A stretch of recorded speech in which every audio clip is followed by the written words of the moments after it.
राम राम दोस्तों, आप लोग के एक नाच पर का गीत सुनाने चले तो सुनिएगा और कैसे लगता है कमेंट्स में बताइए। कृपया करके आप लोग हमारे चैनल को भी सब्सक्राइब कर लीजिए। तो चलिए सुनते हैं।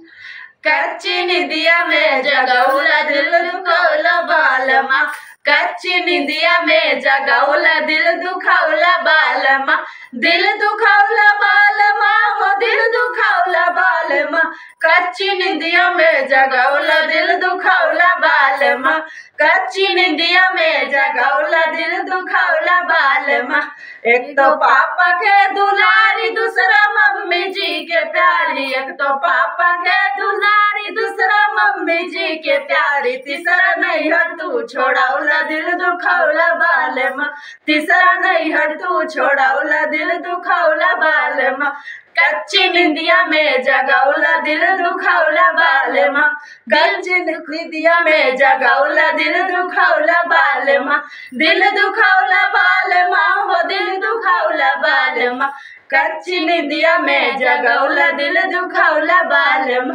एक तो चाचा के दुलारी दूसरा चाची जी के प्यारी, एक तो चाचा के दुलारी दूसरा चाची जी के प्यारी, तीसरा नहीं हट तू छोड़ौला दिल दुखौला बालमा, तीसरा नहीं हट तू छोड़ौला दिल दुखौला बालमा, कच्ची निदिया में जगौला दिल दुखौला बालमा, कच्ची निदिया में जगौला दिल दुखौला बालमा, दिल दुखौला बालमा हो दिल दुखौला बालमा, कच्ची निदिया में जगौला दिल दुखौला बालमा। एक तो भैया के दुलारी